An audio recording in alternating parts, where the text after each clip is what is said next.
Hey, you know how we crapped on about the FIFA Club World Cup yesterday? Yeah, now we said there's absolutely no value in it for a small old nation like us. Well, we should eat our hat, G Lane, because as we speak, Auckland City FC are taking on Boca. Yep, Boca Juniors from Argentina, and it's 1-1. They went off the field for rain, which was super weird. Yeah, no, that is strange. Was I there haven't lightning? seen that. Was there lightning or something around? That's the only reason why I think they can come off. But they suspended the game for 20 minutes. It's 1-1 with, 23 minutes left. Yeah. It'll be remarkable because Auckland, they got pumped 10-0, then 6-0. So if they make it back, and like I was saying, if it's a draw, cha-ching, Yeah. they win a bit of cash. They're not going to qualify for the top 16. We know that. But they could potentially go home with some bank. And there's some pride in it because there was headlines after their 10-0 defeat to Bayern Munich that maybe it was a bit of a waste of time. But look at the boys go. I'm actually quite proud of them. It feels so strange. Like Joe and I were just saying before we cranked up this recording that to see the sponsorship jersey of friends of the show, by the way, Dynasty, coming up against like an Adidas or a Nike jersey, even that is strange enough. They'll be stoked. They'll be stoked with You're that. right. They will be. To be on a playing field with like Nike, Adidas in terms of on the kit. Good Kiwi brand Dynasty as well. Like they're in the NRL as well. They've done bloody well. It's going to be hard to not watch this as we do today's podcast, but we'll try our best to kind of go elsewhere. Shall we talk about the cricket? I'll tell you what you can't watch. Oh. You can't watch. Oh, no, they've scored. Boca Juniors have scored, so there you go. Joe Jury put the house on an Auckland victory. No, he's offside. Is he offside? Tell me he's offside.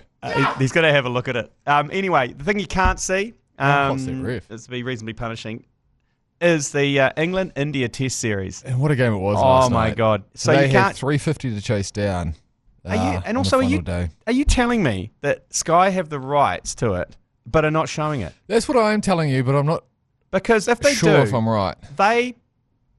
They broadcast some absolute tripe on Sky between Sky 7 and 9. Couldn't agree more. And you can't tell me that they can just chuck it on one of those channels overnight. I know.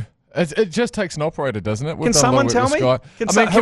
I'll do it, G Lane. I will go and operate the desk. Do it. Yeah, I exactly. want to watch a bit of cricket. I know, man. It's tough, but what a game it was, which actually probably rubs more salt into the wound. England chasing down 350 on the final day. Absurd. And is it something like the first time a team has won against a team that scored 5 centuries from 5 different players on the other team? So there's a stat. The Indians scored 5 separate centuries. Wow. To different players.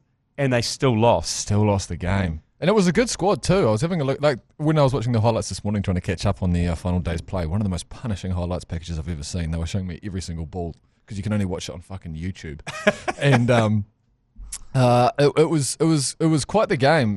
They've got a new well, I'm not sure if you can say that. It kind of reminds me of what the hairy Jav would look like if he was an Indian man. So I nicknamed him the Indian Jav, but I'm not really sure if we can do that. And then there was Siraj playing, like Bumrah. It was a full Indian squad, and they just couldn't make it happen. I mean, Ben Duckett, Jesus, how scratchy is that motherfucker? Well, Rishad Pant's similar. They're both built from the same kind of mould. This is Joe Jury's take, but Ben Duckett bats very similar to the way that Davey Warner bats. And it's once you see it, it's very hard to unsee it. Very wristy, very kind of 45-degree bat, punchy through the offside. Yeah. It was tough.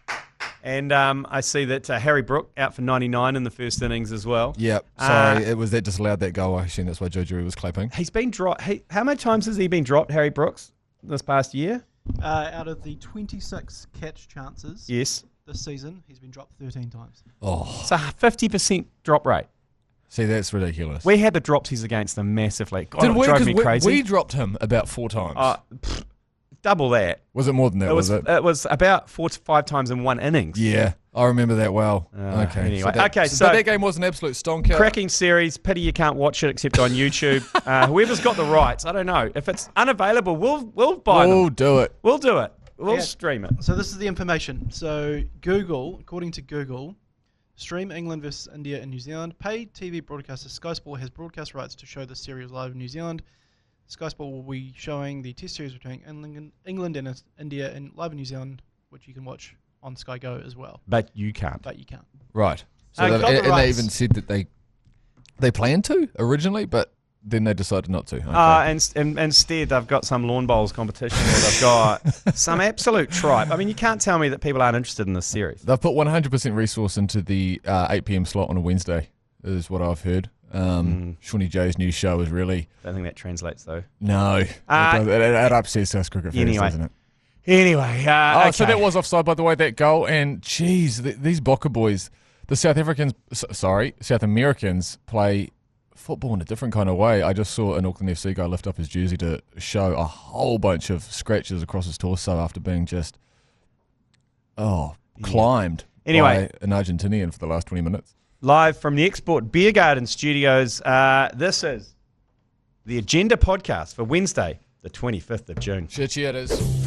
The Agenda Podcast, the home of sporting nonsense and claptrap. Brought to you by Export Ultra. Big announcement this morning, Mashi. The summer of cricket has been announced, and if I rattle the nations off first before going through the dates. Yeah, this will make it sound okay. Good. Australia. Yep. England. West Indies. Shit, yeah. South Africa. Yep. So those 4 nations will be touring New Zealand this summer. Now, when you say it like that, G Lane, I get excited. I think of Test series against Aussie, a 3-test series against Aussie. I think of all these exciting matches. I think of, I don't know, a great one-day series against South Africa. So is that what's happening? Or? Wow, look, it's the modern day these days, Messi. You know that's not going to happen. Mainly, it's an absolute plethora of T20s and one-dayers. So first of all, it starts with Aussie. In Aussie, we've got 3 T20s against Aussie, all at Bay Oval in October. Can you explain the politics of that to me? I'm happy they're in Bay Oval. Don't get me wrong. Weather. Is conditions. It just weather? Yeah. Weather and conditions. You can't go down to Christchurch. Remember, they've had some issues in the past, whether it be with dew, whether it be with snow, around how cold it is down there. So they're going to the Bay Oval. That's fair. It's happening. So you've got 3 matches over 4 days. I just thought it might be Aussie going, look, the only place we're going to go at that time of year in NZ is fucking Tauranga. No, I think that's practically for weather conditions. So there's one on the 1st of October and then a doubleheader Friday, Saturday night. Against Aussie. Now the Saturday night, 2 of 3 of those will be getting rained off anyway. I don't know. In October, Bay of Plenty. Yeah, maybe not. It's the Bay of Plenty. Okay, something to look forward to though. They're all night games, aren't they? Yes, as well. They're all night games, and we're targeting the Saturday game. Okay, Saturday the 4th of October. We're going to head to the Bay Oval, and it is 20 years since the first ever T20 International at Eden Park. And Huge. if you recall that, it was New Zealand, Australia. Yeah. And it was a bit of a joke. Well, so you tell me, I can't quite remember it. But apparently no one really took it that seriously. No, the New Zealanders dressed in beige. And the Beige Brigade at the time, myself and Paul Ford, because the reason they did do it, which was an underlying reason, is because their kit supply wanted to sell beige shirts. Okay. After New Zealand Cricket telling us they'll never play in beige again because they were seeing how much people were wearing beige in the crowd. So they went and got these made in China and fucked it really. Yep. But they to grenade it, Paul Ford and I offered an entire pallet of beer to the club whose international player would grow the best moustache or hit perm. Yeah, okay. So basically, were you guys established at the time, or was this just a couple of upstarts coming in off the street? No, reaching out to a. No, they knew the Beige Brigade was reasonably well known. Sweet, it was. So we reached out to a few of the clubs and said, "Hey, we're doing this. If you want a pallet of piss, it's a lot of piss for your end of year function." Yeah, this was back in the day we give away piss. It was great times, and. So all the clubs got in touch, like Lancaster Wilston got in touch with Cairns and said, you got to grow a moustache. Like Mahurangi got in touch with the Marshall twins and said, you guys have got to do something. But, Star Varsity and Hamilton were getting in touch with the Vittori. All the clubs were like, fuck, just if you're going to do one thing, because you don't play for us, do something in this game to win us that pellet of piss. Fuck yeah, so that's awesome. Why the entire team had moustaches. And Hamish Marshall teased his hair out into an afro, and there's that famous picture of him with the headband on. It's one of the great photos there. And so we grenaded it that way. And so it became a bit of a joke. I didn't realise that you guys had played such a big part of the aesthetic of that first T20. Oh, and it was all the toweling hats were ours. Yeah. All the wristbands were ours, because no one really had them. Fuck yeah. We had the zinc, we gave them the zinc, but then fucking W-Star. Remember that horrific supplier that made a whole lot of beige in China? And it was horrific, because the idea with the beige is it looks terrible, it's tight. And we still sell them, beigbrigade.co.nz. Grab Do you yourself still a sell bale. them? Hell yeah. Is that what's the factory looking like these days? Is there still smoke coming out the chimney, or is it just kind of spluttering away? We still shift quite a few hundred a year. Also, Fuck yeah. at the ACC shop, you can buy them. Yeah, absolutely. Oh. Go to the ACC shop, text shop to 32336. They're not great for the moob, are they? Oh, no. You got to embrace the move. You do if you wear those beige jerseys. And so the third T20 on the Saturday against Australia, we are targeting that for the beige day out. Yep. So we're going to rename the Bay Oval the Beige Oval, and we're going to hit it hard. We're going to have a pre-game in Mount Maunganui. Yeah. And we are going to offer up beige shirts, Steady the Ship hats. Oh, what a day. Export Ultras to preload. And we're going to go in and have a beige day out at the Beige Oval, Saturday, 4th of October, okay? So note that in your calendar. Fuck yeah. And we'll send you more details. Okay, and then after that quickfire T20 series in winter, England then arrive a week later. Yep. And we have... Drinking buddies are coming over. Yep, we have three T20s and 3 one-dayers against England. That'll be a great series. So Tim Southey and Brendan McCullum will bring their band of merry men out. Those games have got doubleheader in Hagley, Eden Park, Bay Oval again, Seddon Park, Sky Stadium. So that's over the space of 2 weeks, that series. Then West Indies arrive, and this is a good one. This is a hell of a series. There's a hooer of a series. 5 T20s. Here we go. 3 ODIs. Ooh. And 3 test matches. Sweet. So that's the full tour. So basically everything is over by the 22nd of December, so everyone can have a Christmas. Which is, break. I mean, on a personal note, that's huge for us here at the ACC. Joe Jury hasn't spent a Christmas with his family in the best part of a decade. Yes, same with with me. you, actually. Yeah. So that's the first 3 nations: Australia, England, West Indies. Starts 1st of October, finishes 22nd of December. Then you can go on leave for 2.5 months. Fuck yeah. Because the next series is against South Africa in mid-March. Holy shit. So, and then with that one, there's going to be 5 T20s, that series. We are playing a bit of away cricket, I understand, in that period. Yes, there is a World Cup in that period. So, where they go to India, Sri Lanka for the T20 World Cup in January, February. Sweet. And then come back for March for South Africa. So, it's a hell of a summer. There's going to be a lot of cricket against good opponents as well. And shout out to Sri Lanka. We appreciate all you've done for New Zealand cricket over the past, few summers. I'm not really going to miss you this summer. I'm sure at some point there'll be a game against Sri Lanka that comes up somewhere, somehow. Oh, probably in the World Cup. But it's good to be versing a couple of new teams this summer. I'm pretty fizzed about that. Where do you think... I'm having a look... So I'm now just 100% focused on the World Test Championship. That means a lot to me. We won the first one. Yep. I want to win it again. So it's off win percentage of Test matches. How is the Test side looking for the West Indies at the moment? Not great. Sweet. It's not a focus of theirs. Okay, cool. Their focus is T20 Okay, and the fantastic. short form. So we could win 3 of those. we should. Okay. We 100% should win 3 of those against West Indies because they have struggled to in the kind of Test arena because they got all the mercenaries that go around doing the T20 series. So we should be able to easily pump them. And we're still yet to find out, aren't we, exactly who's going to be in, especially the short form side of things.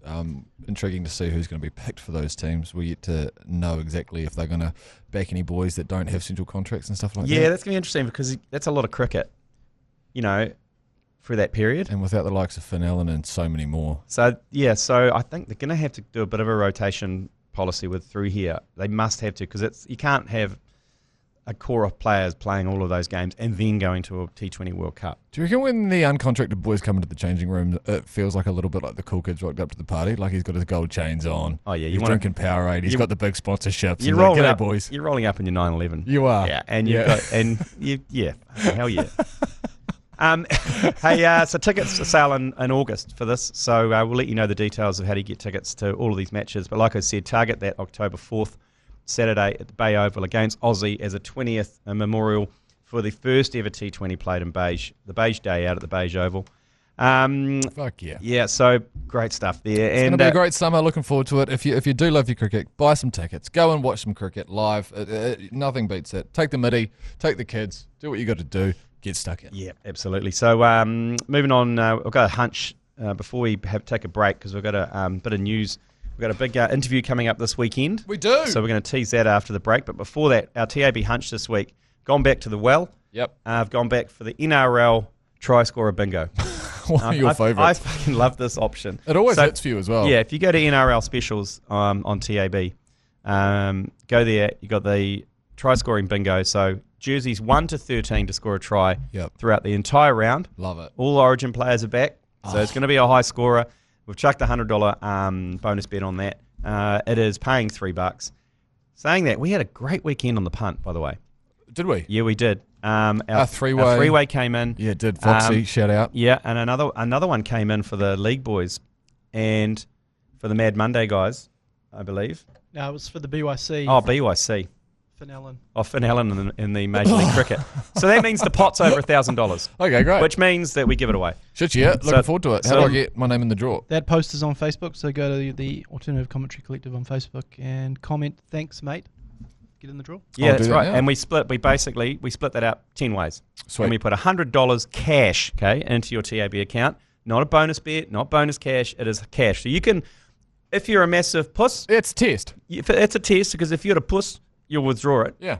And if you're a good cunt, you'll gamble slap it on something. So, and we get 10 people. So go on there. Easy money. Go into the Alternative Commentary Collective Facebook page, comment on that post, and win that share of $1,000 thanks to the legends at the TAB. Be responsibly. Yeah, absolutely. And hey, at the moment, the annual Westpac Chopper Appeal is on now. Go to chopperappeal.co.nz.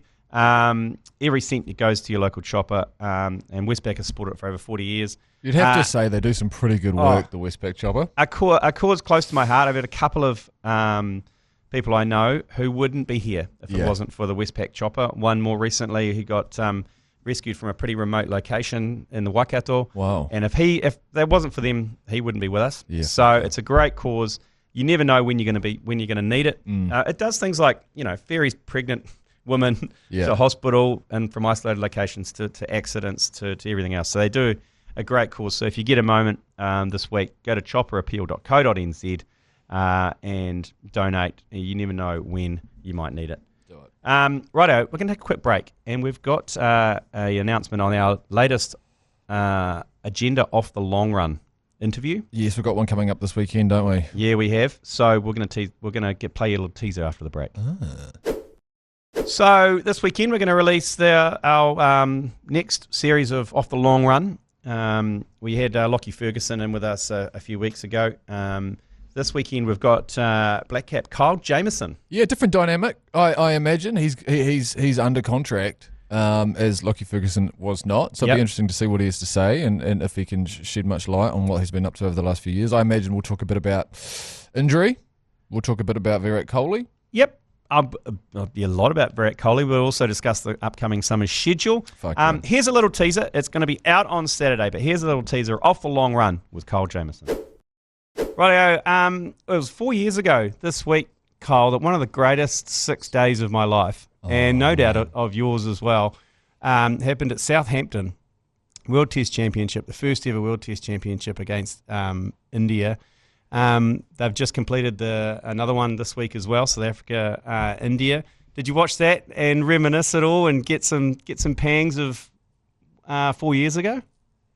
Yeah, no, I certainly watched it. And probably more so the highlights of it the next morning with the time difference. But yeah, it was great to watch, and like it does sort of fuel the fire a little bit. Like back to when we were you said Southampton 4 years ago. So it was an incredible time for us as a team. Like it was so unique with COVID and everyone's like travel logistics getting there, and then like you said, the nature of 6 days, like just trying to stay mentally switched on for that like period of times. Has its own challenges too. So it was a great time, and like some memories that we'll have as a team. We'll have forever, and just with some of New Zealand's greats in that squad too. What about? I mean, you got man of the match. You were probably a little bit too humble to go on about that, but you got 5 for 31 in the first innings. You got some crucial runs, 21 runs, crucial partnership with Tim in that first innings. Then a 2 for 30.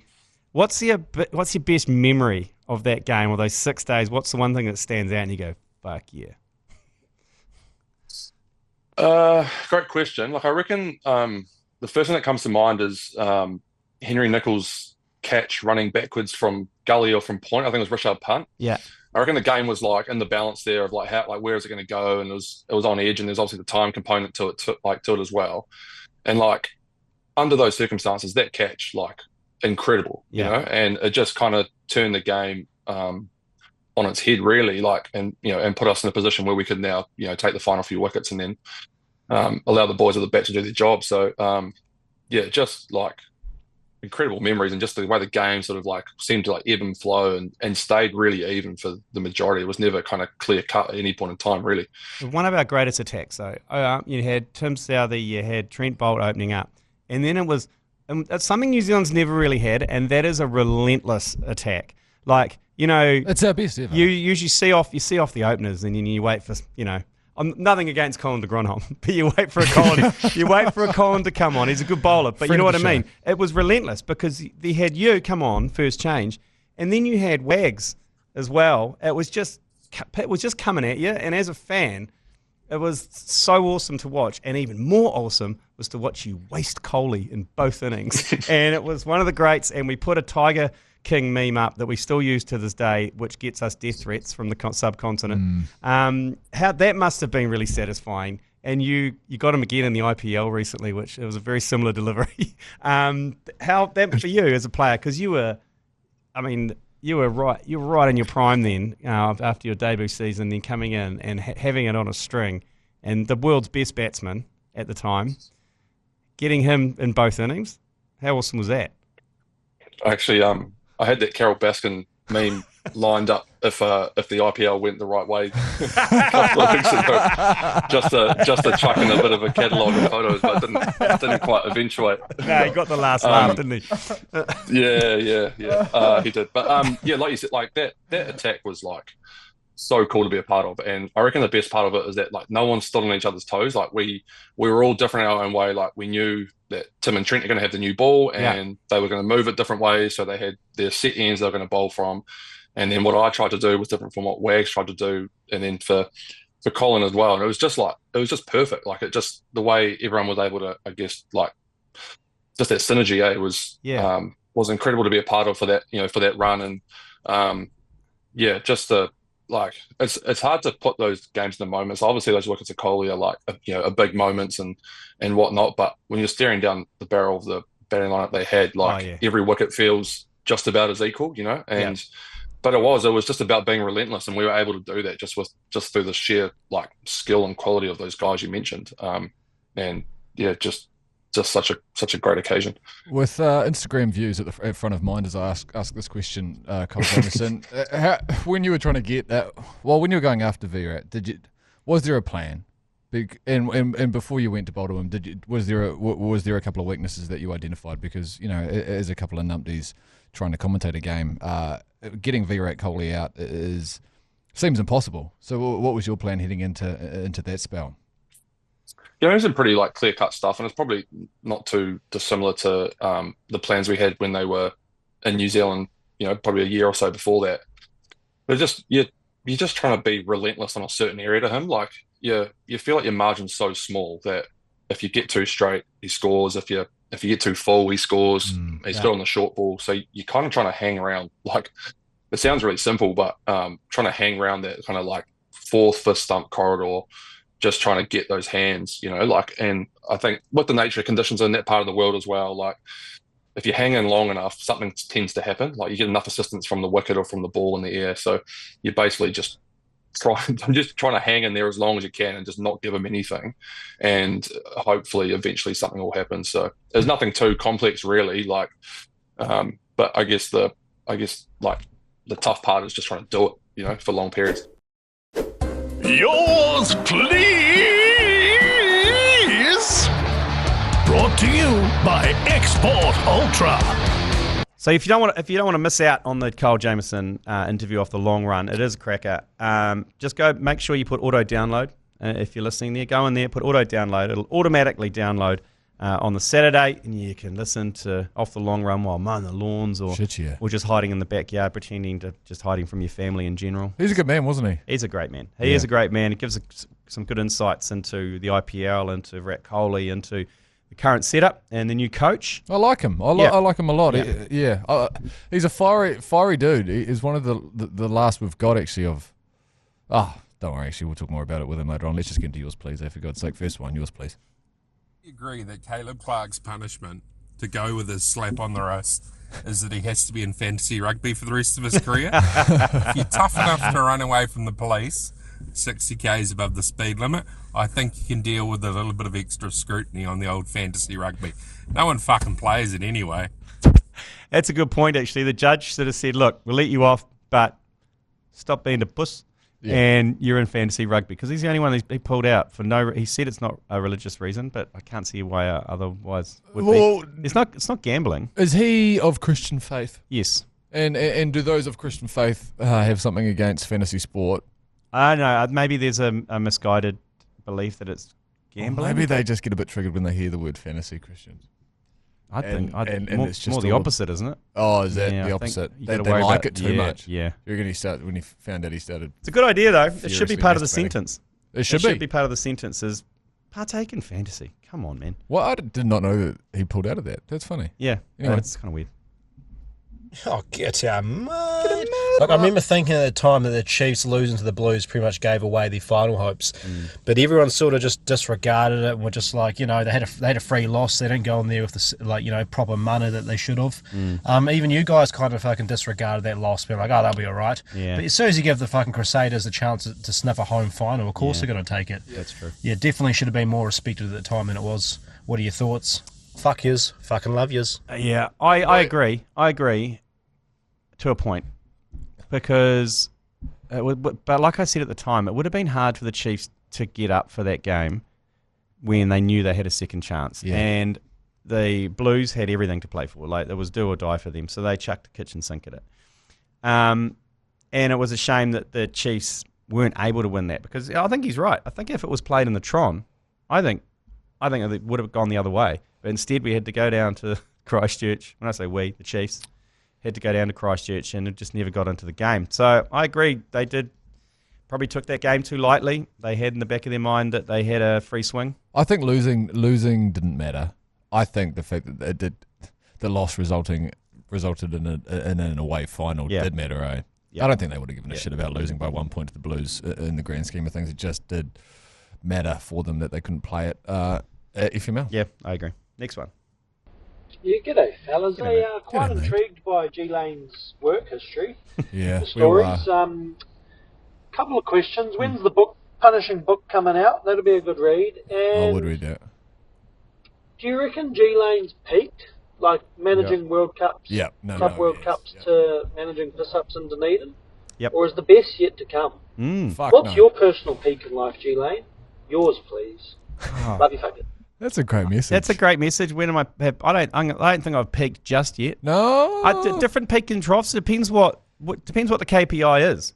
You know. What is the KPI? What if the KPIs change? Because I took tours. Part of when I was in London, I ran a tour company, the Beige Brigade. We did Beer Fest 3 or 4 times. We did Running of the Bulls. We did La Tomatina. We did Anzac Day and Gallipoli. And at the time, my KPI was to just get on the hammer with the punters and show them a good time. So you went to Gallipoli? Yeah, we did on a piss drinking fest. Well, it was piss drinking around Turkey until the night before, and then it was strictly no piss drinking. We slept the night on Gallipoli Peninsula, paid our respects, then went back to Istanbul and did what the diggers wanted us to do. Got amongst it. Some of the shit you just drop in a conversation, and you just try and kind of glance over, mate. You're taking piss drinking tours to Gallipoli. Look, no, and this is what this contributor is trying to kind of touch on is we need to hear all these stories so we can identify what your best work is, what your worst work is. Well, this is the thing; it's different type of work. That's what I was getting to. It was like the fact that my priority then was obviously taking great New Zealanders on great tours. The piss drinking one to Gallipoli, that was actually the only trip which people took something away from going, fuck, that was actually quite cool. The rest of them, all they took away from Beer Fest, Tomatina and running the Bulls was a fucking headache. It was a headache, some depression, some anxiety, and some serious injury. And you just slap them on the ass when you get home and go, totally, on your way, boy. They go. But the only time people thanked me and said, actually, that was actually pretty amazing, is the trip to Turkey to go to Gallipoli and spend the night on the peninsula, wake up, dawn service, everything. Would you write a book? Would you write a book about your life? I don't know. No, it's not really. I know it's not really within your nature. I don't think anyone would be that interested, to be honest. I mean, I remember Wells said to me once, he goes, your book should be called The Lizard King. And then I had another guy I worked with in England. He's like, you should be like this emergency contact, stag do contact, when it's like when people are in trouble on a stag do, they send up a light and you turn up with a yard glass, a stripper, and fantastic idea. He goes, fuck yeah. He goes, because what are you doing? And I was You're just like, kind of a man for hire, aren't you, really? Well, that's why the Lizard King came in. But it's a bit too close to the Tiger King. But maybe over the next year or so, as I spend more time here at the ACC, it is a priority of mine to make sure that we can slowly draw these stories out of here. We will come back to a lot of them. I can go through them chronologically if you like. Because a 4-part investigation into G Lane's. I did work for Sony PlayStation for a year, and this was one of the greats. On a maternity cover. I had no idea what I was doing, by the way. No, but I got flown around Europe like with the PlayStation 3, with PlayStation 3 through Germany. Wow. With the first ever PlayStation 3, we had to hold it with white gloves and stuff. And little did I know at the end when someone said, there's nothing inside it, it's just a case. I was like, fuck you. So classic. And I had gamers trying to steal it. And anyway, I can go through that chronologically, but to get back to his point, I think different KPIs, different peaks and troughs, okay? I think when the ACC first started, it was all about making the most amount of attention, creating the most outrageous commentary and content ever, and I think we tick that box. Should you? And then as it's evolved, I guess the KPI is evolving ACC and alternative commentary into other brands and becoming an sports entertainment brand. I think we've achieved that. Yep. And at the moment, we're going into the podcast realm of live events. Yep. And I don't mind going from organising the Club World Cup to getting on the piss. No. At Shed 22 or Roaming Giant in Hamilton. I actually preferred that than having to deal with punishing people from FIFA. No, that's well said. Yeah. So it's up for kind of argument whether or not you've peaked, but you have done some great work and you're still doing some great work, and you've done some awful work, and you're going to continue to do some awful work. Correct. Okay. Some terrible stuff. Do we have any more? Terrible stuff. Please, for God's sake. 3 more. Here we go. Hey, boys. Not sure if you've seen this, but apparently there's a Isle of Man TT movie that's in the works with Brad Pitt and someone else. I just wanted to say, can we biff that and instead just have like a Kiwi version where it's just Taika Waititi and Temuera Morrison living in Kaikui, just smoking cones and doing fucking wheelies up the main road in a CRF 250 with a bandana around their neck? I don't know. I like it because it's true, because it, like the glamorization, because you can't tell me that Formula One and Liberty Media are not behind this movie. Nah. It's basically a Hollywood version of Drive to Survive to promote the sport again. Apparently it's awesome, by the way. My flatmate went to the premiere. Apparently it's fucking good. Yeah, but it's a big PR. I agree. A New Zealand version of it. What would you call it? Because what's the movie called? F1. Yeah. Is it? F1, I think, isn't it? Yeah, or Formula One or F1, yeah. Starring Brad. It looks quite... Yeah. We should do a New Zealand version of that, and I think everything that contributor said is spot on. I'd watch that. Just... Well, there was a great doco around the... is it the Kaikoui demolition? Derby demolition? You've seen that? It's got like no floor on the cars and stuff. Anyway, I agree. Get Taiko onto it. Next one, yours please. Fellas. Oh, I thought that was cheek slapping. Fellas, does the Podcast Awards give out awards for clickbait titles? Molesting a dolphin yesterday's podcast. That was fantastic. It had us right till the end. Honestly, I was looking at the title thinking, what the fuck are these guys on about? When are we going to talk? Anyway, right to the end. Give yourselves a round of applause. Thank you, mate. Thank you. Thank you. That was a good one yesterday. There's usually about a 10-minute brainstorming process post-podcast between Joe, Jerry and I, and we discuss what should we call today's podcast, and we came up with many options, but yesterday we did land on molested by a dolphin, and I can understand, we come up with those titles after we talk about it. Yeah. But I can understand if you're reading that title before you hear the conversation, you would be quite intrigued by what's about to happen. Yeah, and I sent you the follow-up to that as well. I sent you the link to Hooked on Freddy, the podcast series, and that is all about the alleged masturbation of a dolphin in the off the east coast of England. Yeah. So it's real. It's a real thing. I haven't listened to it. It's only yet. a 5-part. It's only a 5-parter. 5-parter. Right, so it won't take long at all to get through. It's an emotional roller coaster. I'll give you that. Is it? Yeah. Next one. Last one. G'day, fellas. G'day, mate. Hannah Sicko here. Oh! I've just got 4 words for you. Get up, Celestial Sea. Actually, while I'm at it, you can get in the sea as well, Carl. Never doubt the Sicko. Hooroo. Oh, the Sicko. He speaks. Is that what he sounds like? Yeah. That's kind of what...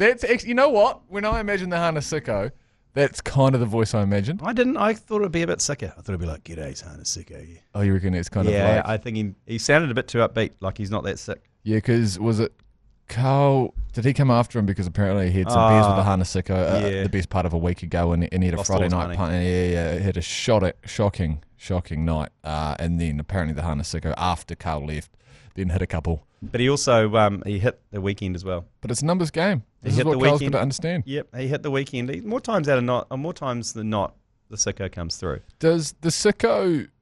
Is the Sicko into anything else? I mean, Sicko, if you're listening, reach out. Like, is 100% of your life focused on harness racing? Sounds like it. I think it might be. Do you think we should put his voice through a distorter, though, just to make him sound sick? Like, just real crook. Like a kind of under witness protection kind of thing? Yeah, I would have liked a few more cigarettes in his voice. Yeah, a bit more whiskey. Yeah. Oh, yeah. Okay. There we go. Well, thanks for yours, pleases. Don't forget, keep sending those through. We will do the omnibus every week. If we can't get round to it, don't worry, we'll play it. But to make sure, we need to increase the gene pool of our yours, pleases. If you haven't left one before, do it. We're going to send out some signed copies of the ACC Almanac and some Steady the Ship hats to those ones who come through, the new ones. Before we let you go, G Lane, tomorrow I understand you won't be here. It'll be me and Mania, and then myself and Carl on the sports book. You are getting flushed out. Yep, I'm getting my follow-up to my colonoscopy. Best of luck. Since the day in Lou last week, I'm going to get my follow-up. And are you on the liposuction? Or no, it's tonight I have to do that. I'll do that this afternoon with you mass evacuation. Are you going to do that at work? Yep. Really? Yeah. Hey, also, before we go, this day, 20 years ago, the first ever BYC podcast. Well. Our cricket podcast is 20 years old today. Now, just think about that for a second. 20 years ago, so 2005, there wasn't any other podcasts around, and Ricky Gervais was doing one. You're pioneers of the game. The argument here is, we know it's the longest-running sports podcast in New Zealand. Yes. Now, I'd challenge anyone, was there a actual podcast in New Zealand around then? Like a genuine podcast in New Zealand? I have done some research on this and I can't find anything. Neither can we. And so I'm saying it is the oldest podcast, longest running podcast in New Zealand. That's pretty amazing, 20 isn't it? years. And there's a special episode coming out with Dylan Cleaver, Paul Ford, and guest appearances from Kevin Sinnott, one of the original hosts, and Jason Willis as well. And some of the great highlights from throughout the last 20 years is going to be released this afternoon. So make sure you tune into that. And if you're not a BYC listener usually, still go and get amongst because it'll be a great episode, kind of celebrating the ACC as a whole as well, because that's a massive 20 years and the BYC podcast has been a big part of the cricket community here in New Zealand for quite some time. Yeah, well, it evolved out of the Beige Brigade really and then morphed back into kind of the ACC and BYC. But Paul Ford has been on every single one for the last 20 years. One of the great minds, Paul Ford. Yeah. Congrats, Paul. So there you go. And we'll be back tomorrow with another episode plus also the ACC Sportsbook. You've been listening to the ACC's Agenda podcast, brought to you by Export Ultra. For more episodes, like and follow on iHeartradio or wherever you get your podcasts.